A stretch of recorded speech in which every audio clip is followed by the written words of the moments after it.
जगतसिंहपुर रे गोटे केंद्रीय विद्यालय खोल अनेक आंदोलन पर केंद्र सरकार बहु विलंबरे अनुमति देइथिले।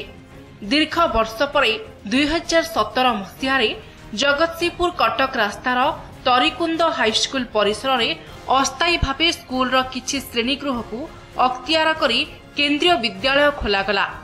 जगतसिंहपुर जयपुर रास्तार सांपुर ठारे निर्माणाधीन केंद्रीय विद्यालय काम दीर्घ 4 वर्ष धरी आरंभ हेलानी, हेले आज जाए सरिबार ना नेउनी।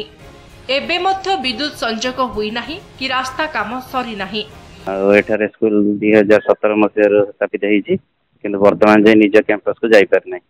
विभिन्न प्रकार आळ देखाई कि शिक्षक मान पचारे द्वारा एवं अध्यक्ष मासे को पचारे पर सेमान उत्तर मिलछि एई वर्ष जीव किंतु पिला माने बहुत असुविधा रेडी पडुचंती। श्रेणी गृहर अभाव श्रेणी गृह अभाव हेतु तेणुकर पिला माने ठीक भाव पढ़ी पार नांती। शिक्षक शिक्षयित्री माने बहुत असुविधार सम्मुखीन होइकि एठी शिक्षादान करूचंती। तेणुकर निज कैंपस को गले पिला माने निश्चित भल फैसिलिटी पाइबे, खेलिया भल जगह पाइबे। दुखर कथा 7 वर्ष हेलानी से माने हाँ आमे जीवु एबे जीवु सेबे जीवु एटा बोधे हमर संग्राम केसरी महापात्र जेतेबेले थिले जिल्लापाल से सेतेबेलु कहिथिले जे तांकर घर तयारी सरी गेलानी से हेजिवो, किंतु से पर्यंत एठू जाई नांती, जहा द्वारा कि आम पिलांकर बहुत असुविधा होउछि। केंद्रीय विद्यालय रे प्रथम श्रेणी ठारू पंचम श्रेणी पर्यंत श्रेणी रही। विद्यालय रे पाठ पढ़ुछंती 450 जन छात्र छात्री।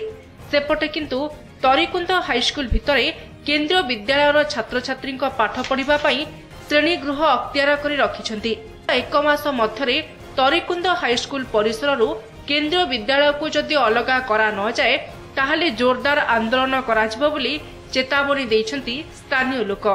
जो सेंट्रल स्कूल तरिकुंद उच्च विद्यालय करदेले 17 मसीह ये आरंभ करते से मना कला सत्य कहले आम वर्षक भितर स्कूल उठे नहीं जीवु। 8 वर्ष बीती जाइए सुधा कौन प्रधानमंत्री कौन खाली बड़ बड़ भाषण दौरान मंत्री धर्मेंद्र प्रधान सी भी आसिक भाषण दौरान बड़ बड़ कथा कहते गोटे केंद्रीय विद्यालय आम निज पिला जो हईराण होती पदारे बस जो बात्या पवन आस गछ मूले आश्रय नौकरी किसी तार जदि यही वर्ष स्कूल रज छुट्टी भितर न जाए ताले जन आंदोलन ये हम आम साधारण पिला गवर्नमेंट स्कूल पाठ पढ़ेबुनि। आम केंद्रीय विद्यालय गृह कार्य दीर्घ वर्ष धरी चली आज पर्यंत शेष हो पारा ना। सेपटे तरिकुंद हाईस्कूल भितर केंद्रीय विद्यालय से सरकारी कार्यालय भितर स्कूल गृह भितर चलुथिबारु से तरिकुंद हाईस्कूल छात्र छात्री माने एवं ताकर स्कूल कर्तृपक्ष माने बहुत समस्यार सम्मुखीन होउचंती, जहा फल से केंद्र सरकार बर्षिबा आरंभ करछंती। जगतसिंहपुर दीप्ति महांती, नंदीघोष टीवी।